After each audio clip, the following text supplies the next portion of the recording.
नमस्ते दोस्तों, NEET science scholars के इस वीडियो लेक्चर में आप सबों का स्वागत है। आज के इस वीडियो लेक्चर में हम हाइलाइटर के पार्ट 14 को डिस्कस करने जा रहे हैं, जिसमें हम मेंस्ट्रुअल साइकिल्स और जो भी बर्थ कंट्रोल पिल्स है उसके इम्पोर्टेंट पॉइंट्स को हाईलाइट करेंगे। तो चलिए आज के इस शानदार सेशन को स्टार्ट कर देते हैं।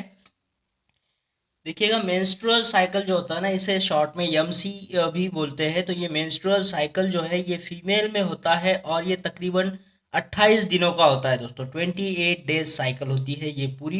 तो इस साइकिल में 3 फेजेस इंक्लूड होते हैं बारी बारी से। तो देखेंगे ये 3 फेज कौन से हैं मेंस्ट्रुअल साइकिल के। तो फर्स्ट फेज होगा मेंस्ट्रुअल फेज, ये 4 दिनों का होता है दोस्तों। फिर होगा प्रोलिफरेटिव फेज, ये 10 दिनों तक चलेगा। और इसके बाद होता है सेक्रेटरी फेज जो 14 डेज का होता है। तो इस तरीके से ये कुल मिला के 28 डेज का हो जाता है। और ये फिर से कंप्लीट होने के बाद में फिर से मेंस्ट्रुअल फेज, फिर से पॉलीफरेटिव फेज, फिर से सेक्रेटरी फेज, इस तरह से आते हैं।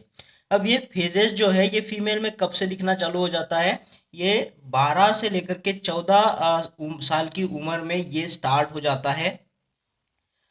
जिसे हम मीनार्च कहते हैं, मीनार्च एज है ना। और जैसे ये खत्म होने का जो एज होता है वो 45 से लेकर के 55 साल की उम्र में ये कहीं ना कहीं बंद हो जाता है, जिसे हम मीनोपॉज बोलेंगे दोस्तों। ठीक है। तो ये साइकिल को जो फेजेस है इसे एक एक करके हम अच्छे से देखेंगे, ताकि हमारे सारे पॉइंट्स यहाँ पे क्लियर हो जाए दोस्तों। अब मेंस्ट्रुअल फेज क्या होता है? ठीक है। बेसिक तौर पर समझ लीजिएगा, जो भी ब्लीडिंग होता है ना, तो वो मेंस्ट्रुअल फेज में होता है और वो 4 दिनों तक होता है दोस्तों। और इस फेज में देखो सारे के सारे हार्मोन्स की लेवल जो है वो डिक्रीज होती है। प्रोजेस्टेरॉन डिक्रीज हो जाएगा, एस्ट्रोजन डिक्रीज हो जाएगा, इन्हिबिन नाम का भी हार्मोन होता है, उसका भी लेवल यहाँ पे कम हो जाएगा दोस्तों। और साथ में एफएसएच, एलएच जैसे हार्मोन्स भी यहाँ पे डिक्रीज हो जाते हैं। समझते हैं इस चीज में ये सब चेंजेस कैसे होते हैं। देखो, जब भी ये ओवम जो है ना ओवरी से बाहर निकला हुआ, तो ये जब फर्टिलाइज नहीं होता है, जब ये फर्टिलाइज नहीं होता है, तो निगेटिव फीडबैक से क्या होता है, देखो हार्मोन के सारे लेवल्स कैसे डिक्रीज हो जाते हैं। देखो, ये हाइपोथैलेमस होता है जो ये L H R H releasing hormone होता है, कंट्रोल हार्मोन। तो ये रिलीज करके ये एंटेरियर पिट्यूटरी को स्टिमुलेट करता है एल एच और एफ एस एस को रिलीज करने के लिए। एल एच यानी क्या, ल्यूटिनाइजिंग हार्मोन, और एफ एस एस जो होता है फॉलिकल स्टिमुलेटिंग हार्मोन होता है।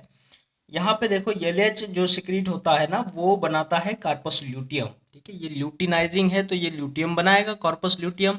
तो कॉर्पस ल्यूटियम जो है वो प्रोजेस्टेरॉन को सिक्रीट करता है। बात करेंगे एफएसएच की, तो ये फॉलिकल को स्टिमुलेट करता है, ओवरियन फॉलिकल को।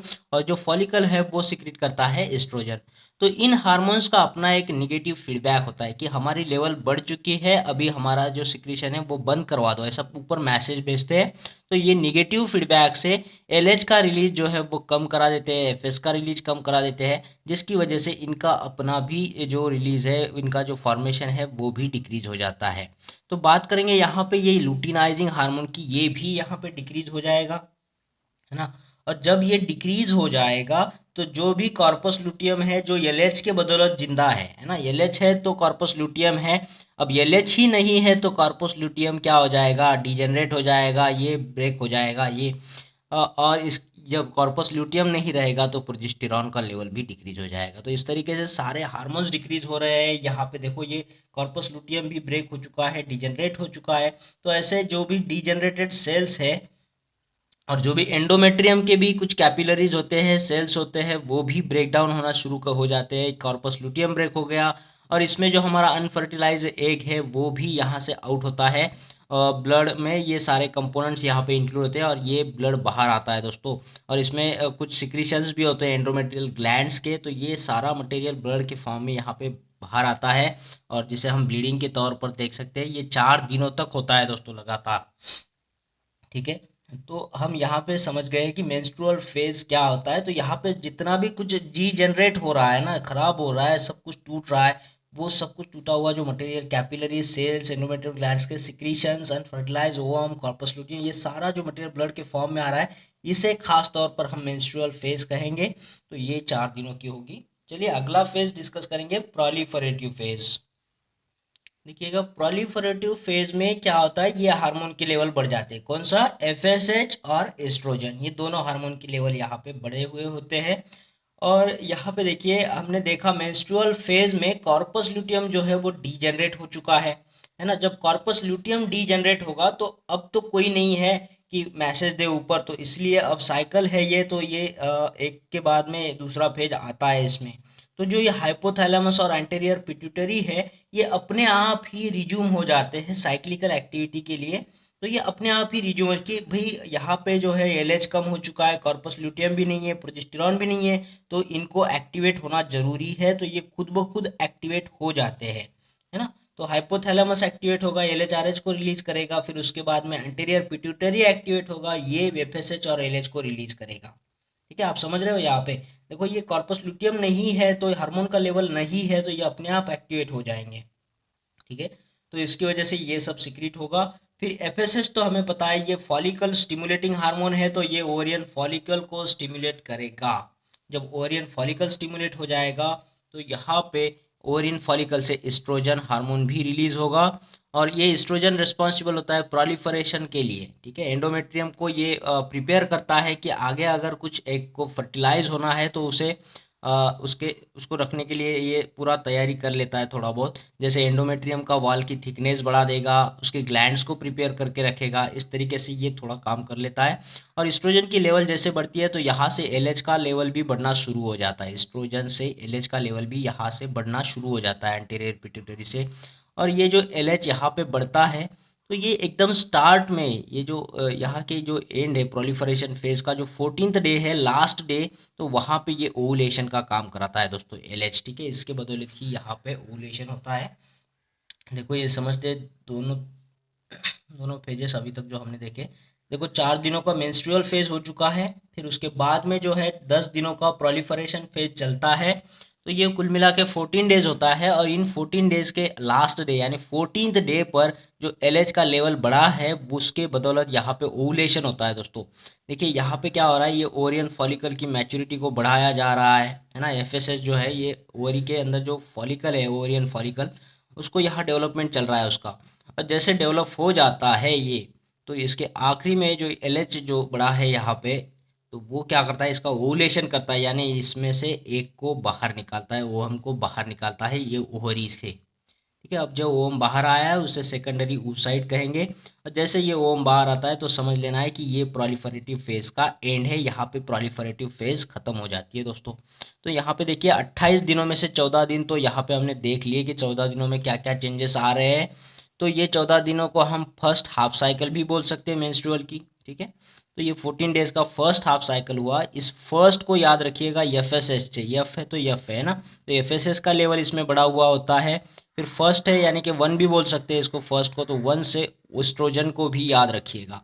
तो ये जो फर्स्ट हाफ है वो कौन कंट्रोल कर रहा है, एफ एस एच हार्मोन और एस्ट्रोजन हार्मोन, ये दोनों की लेवल यहाँ पे बढ़ी हुई होती है दोस्तों।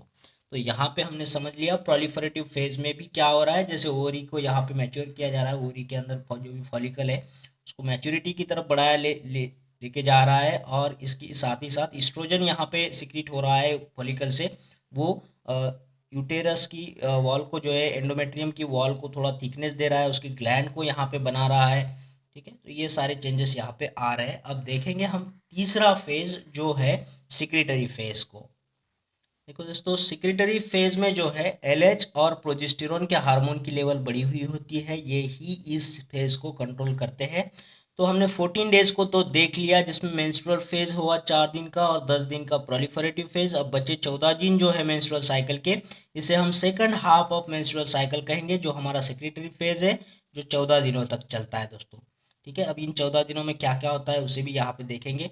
तो मेंस्ट्रुअल फेज तो हुआ 4 दिनों का, उसके बाद प्रोलिफरेटिव फेज हुआ 10 दिनों का, 14 डे पे हुआ ओवुलेशन। ओवुलेशन मतलब क्या, ओवरी से ओवम बाहर आ जाना। ठीक है, इसे हम यहाँ पे क्या बोले थे, सेकेंडरी oocyte बोले थे, जो ओवम बाहर आया है। ठीक है, यही उसका लास्ट एंड था प्रोलिफरेटिव फेज का। अब यहाँ पे देखिए ये सेक्रेटरी फेज में क्या होता है। तो जैसे ये ओहम यहाँ पे बाहर आया तो यहाँ पे एलएच का लेवल तो बढ़ा हुआ होता है जिसकी वजह से ओवुलेशन हुआ। तो ये एलएच ही क्या करता है, ये ओवरी के अंदर कार्पस ल्यूटियम भी बनाना स्टार्ट कर देता है। यहाँ पे कार्पस ल्यूटियम बन जाता है, और ये कार्पस ल्यूटियम प्रोजेस्टेरॉन हार्मोन का सिक्रीशन करता है। तो यहाँ पे हम देख सकते हैं एलएच और प्रोजेस्टेरॉन दोनों हार्मोन यहाँ पे बढ़े हुए हैं, यही इस फेज को कंट्रोल करते हैं दोस्तों। अब ये जो ओवम बाहर निकला है, ये सेकेंडरी oocyte, ये सिर्फ और सिर्फ 8 घंटों के लिए ही मतलब एक्टिव रहता है जाइगोट फॉर्मेशन के लिए, एम्ब्रियो बनाने के लिए। ये 8 आवर्स में ही अगर इसे स्पर्म मिल जाए तो ही ये एम्ब्रियो बना सकता है। ठीक है, तो यहाँ पे हम बात करेंगे, अगर ये ओवम यहाँ पे नॉट फर्टिलाइज हुआ, यानी इसे कोई स्पर्म मिला ही नहीं, तो क्या होगा। और अगर इसे स्पर्म मिला, ठीक है, स्पर्म भी जो है 24 घंटे ही एक्टिव रहता है। अगर 24 घंटों में इसे ओवम मिला तो ही ये एम्ब्रियो फॉर्म कर सकता है दोस्तों। तो ये अगर फर्टिलाइज हो जाता है, यानी स्पर्म इंटरकोर्स के दौरान ये स्पर्म अंदर आ जाए यूटेरस के, तो ये ओवम के साथ में जाकर के फर्टिलाइज कर देगा, एम्ब्रियो फॉर्म करेगा, और एम्ब्रियो फॉर्म होने से यहाँ पे प्रेगनेंसी रहेगी दोस्तों। ठीक है, तो पहले तो हम इसी बात को समझते हैं कि प्रेगनेंसी क्या होती है। तो देखिए, ये फर्टिलाइज हो रहा है। ठीक है, फर्टिलाइज स्पर्म जो है वो ओम से मिल गया इंटरकोर्स के दौरान। तो फर्टिलाइज होने के बाद एम्ब्रियो जो बना वो HCG हार्मोन को सिक्रीट करता है दोस्तों, ह्यूमन कोरियोनिक गोनाडोट्रोफिन हार्मोन। तो ये हार्मोन से हम प्रेगनेंसी को भी चेक कर सकते हैं। अगर ये टेस्ट पॉजिटिव आता है, जो भी प्रेगनेंसी किट होता है ना, उस पर ये हार्मोन का ही हमें ड्रॉप डालना होता है, मॉर्निंग यूरिन का। मॉर्निंग यूरिन में इसका जो लेवल है वो अच्छा होता है, तो उसका ड्रॉप डालेंगे तो वो प्रेगनेंसी किट से हमें पता चलता है कि प्रेगनेंसी है या है भी या नहीं। ठीक है, तो अगर ये HCG यहाँ पे एम्ब्रियो बना है तो HCG भी बनेगा, और ये बढ़ावा देता है कार्पस लूटियम को, ताकि ये कंटिन्यूसली प्रोजेस्टेरॉन को सिक्रीट करे। ठीक है, अगर प्रेगनेंसी है तो ये 3 से लेकर के 4 महीनों तक ये प्रोजेस्टेरॉन के लेवल को बना के रखता है, जिसकी वजह से कोई दूसरा फॉलिकल मैच्योर नहीं हो सकता। ठीक है, यहाँ पे देखो एक फॉलिकल तो मैच्योर हो चुका है, जिससे ओवम बना है, जिससे ये एम्ब्रियो बना है। अब दूसरा फॉलिकल यहाँ पे मैच्योर नहीं हो सकता, क्योंकि ऑलरेडी यहाँ पे प्रेगनेंसी बनी हुई है। तो ये प्रोजेस्टेरॉन जो है वो 3 से लेकर के 4 महीनों तक रहता है, ताकि दूसरा फॉलिकल फर्दर मैच्योर ना हो पाए। और ये प्रोजेस्टेरॉन जो है वो प्रेगनेंसी को फेवर करता है, सपोर्ट करता है। देखिए नाम में ही है प्रोजेस्टेरॉन, और ये प्रेगनेंसी है ना, सेम सेम, तो याद रखिएगा, इस पे भी सवाल बन सकता है दोस्तों।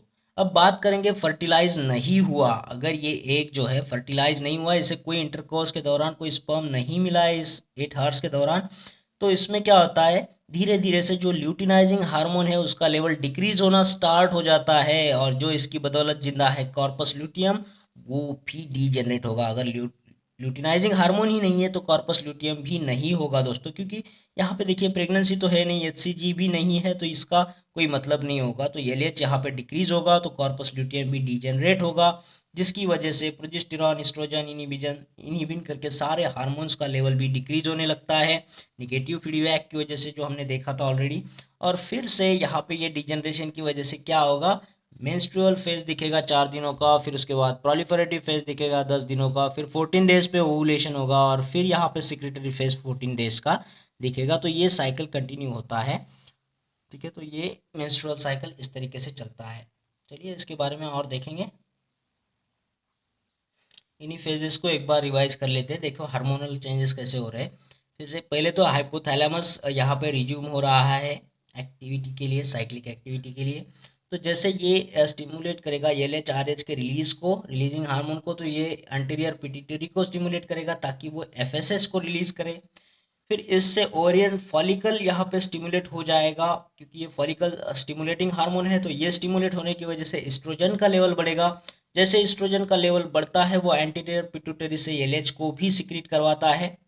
तो LH का लेवल जब बढ़ता है, तो LH है ल्यूटिनाइजिंग हार्मोन है, तो कॉर्पस ल्यूटियम भी बनेगा, कॉर्पस ल्यूटियम बनेगा तो प्रोजेस्टेरॉन को सिक्रीट करेगा, और यहाँ पे ल्यूटिनाइजिंग हार्मोन जो है वो ट्रिगर करता है ओवुलेशन को। ठीक है, तो हमने देखा ये 14th डे पर ये ल्यूटिनाइजिंग हार्मोन ये ओवुलेशन कराता है। ये उसके पहले के ये यहाँ पे हम 14 डेज देख सकते हैं, first half of the cycle, जहाँ पे ये FSH और एस्ट्रोजन का लेवल बढ़ा है, और ये बाद में की लास्ट साइकिल जो है, जो यहाँ पे कॉर्पस ल्यूटियम से प्रोजेस्टेरॉन सिक्रीट हो रहा है, और ये LH है, तो LH और प्रोजेस्टेरॉन सेकंड हाफ को कंट्रोल करते हैं दोस्तों। ठीक है, इसी पे सवाल बनते हैं। यहाँ पे हम और एक बार देख सकते हैं वही चीज़, मेंस्ट्रुअल फेज 4 दिनों की, प्रोलिफरेटिव फेज 10 दिनों की 14 डेज पर, ओवुलेशन, और ये सेक्रेटरी फेज 14 डेज का। ठीक है, फिर यही बात यहाँ पे बताइए कि फर्स्ट हाफ है तो एफ से एफएसएच को याद रखिए, फर्स्ट है तो वन है, वन से एस्ट्रोजन को याद रखिए, तो फर्स्ट हाफ जो है एफएसएच एस्ट्रोजन कंट्रोल करेगा। ये इसे हम लास्ट हाफ भी बोल सकते हैं, लास्ट से यल होगा तो ल्यूटिनाइजिंग हार्मोन होगा, और ये वन है तो ये पोस्ट है, यानी बाद में वाला लास्ट वाला तो पोस्ट बोल सकते हैं ना इसको। पी से प्रोजेस्टेरॉन को भी याद रखिएगा, ठीक है। अब बात करेंगे यहाँ पे फैमिली प्लानिंग की, जिसमें हम बर्थ को कंट्रोल कर सकते हैं, ठीक है। अब हमें कोई अगर बच्चा नहीं चाहिए तो ये बर्थ कंट्रोल पिल्स को दिया जाता है फीमेल्स को, जिससे ये फैमिली प्लानिंग की जाती है कि बच्चों में कितना अंतर रखना है, ठीक है। तो उसके लिए ये बर्थ कंट्रोल जो पिल्स होते हैं उसे एंटी फर्टिलिटी ड्रग्स भी बोला जाता है। ये एंटी फर्टिलिटी ड्रग्स इस पिल्स में ऐड किया जाते हैं, कभी एक ड्रग ऐड किया जाता है, कभी दो दो ड्रग। ये तो हार्मोन्स के ही डेरिवेटिव होते हैं। यहाँ पे जो हम हार्मोन्स देखे एस्ट्रोजन और प्रोजेस्टेरॉन, उसी के ये सिंथेटिक डेरिवेटिव होते हैं। तो ये सिलेबस में जो दो एग्जाम्पल दिए हैं इसको याद रखना है, ठीक है। सिंथेटिक डेरिवेटिव तो बहुत होते हैं। तो यहाँ पे देखिए एक नॉर एथिनड्रोन करके है, देखिए ओन है तो कीटोन है दोस्तों, नॉर एथिनड्रोन, तो ये प्रोजेस्टेरॉन का डेरिवेटिव होगा, ठीक है। इसमें भी वन है, इसमें भी वन है, तो ये दोनों कीटोन है। तो ये प्रोजेस्टेरॉन का फॉर्म है, ये हम याद रख सकते हैं, जिसका नाम क्या है, नॉर एथिनड्रोन, ठीक है। इसका स्ट्रक्चर भी हम यहाँ पे देख सकते हैं, जो भी ब्लैक कलर से बना है उसे एक पर्टिकुलर रिंग है, इसका नाम होता है साइक्लोपेंटानो पर हाइड्रोफेनेंथ्रीन रिंग। ये फेनेंथ्रीन रिंग होगी और ये साइक्लोपेंटानो रिंग है ना, तो ये साइक्लोपेंटानो पर हाइड्रोफेनेंथ्रीन रिंग है, जिसमें ये कीटोन यहाँ पे अटैच है और यहाँ पे अल्कोहलिक ग्रुप और ये यहाँ पे सिटिल ग्रुप अटैच है, तो इसका नाम नॉर एथिनड्रोन है। और एथिनिल एस्ट्राडायोल देखिए, जिसको नॉवेस्ट्रॉल बोला जाता है, ये एस्ट्रोजन का डेरिवेटिव होता है दोस्तों। तो ये एस्ट्राडायोल नाम में, ये ना एस्ट्रोजन एस्ट्रा है तो एस्ट्रोजन है, डायोल यानी दो हाइड्रोक्सी ग्रुप यहाँ पे है, ठीक है। और इसमें याद रखिएगा इसमें भी एसिटिल ग्रुप है, इसमें भी है, इसमें सिंगल डबल बॉन्ड दिख रहा है और इसमें ये तीन डबल बॉन्ड है, पूरा रिंग में गोला बना हुआ है। तो इसको याद रखिएगा, इस पर भी सवाल बन सकता है। और ये जो हमने बोला अभी बर्थ कंट्रोल पिल्स, उसमें सिर्फ और सिर्फ प्रोजेस्टेरॉन का भी इस्तेमाल हो सकता है, जैसे नॉरेथिनरोन डेरिवेटिव है यहाँ पे, या फिर दोनों के कॉम्बिनेशन को भी यूज किया जाता है, प्रोजेस्टेरॉन प्लस एस्ट्रोजन डेरिवेटिव, ठीक है। और ये जो प्रोजेस्टेरॉन है ना, ये ओवुलेशन को सप्रेस करा देता है दोस्तों, कोई ओवुलेशन नहीं होगा तो कोई प्रेगनेंसी नहीं होती है इसमें, ठीक है दोस्तों। इस वीडियो में इतना ही, आशा करता हूँ आपको ये वीडियो अच्छा लगा होगा, पसंद आया होगा, और अगर ऐसा हुआ है तो इस वीडियो को लाइक करना है, शेयर करना है और कमेंट बॉक्स में कमेंट जरूर करना है दोस्तों। और हाँ, उन लोगों से मेरी गुजारिश है जिन्होंने चैनल को अभी तक सब्सक्राइब नहीं किया है, तो प्लीज़ चैनल को सब्सक्राइब कर दीजिएगा, उसके बाद आने वाले बेल आइकन को भी क्लिक करना है। उससे होगा क्या, आने वाले हर एक वीडियो का नोटिफिकेशन आपको मिलता रहेगा और आपको यूं ही लाभ होता रहेगा दोस्तों। तो फिर मिलते हैं एक और बेहतरीन वीडियो में, तब तक के लिए थैंक यू।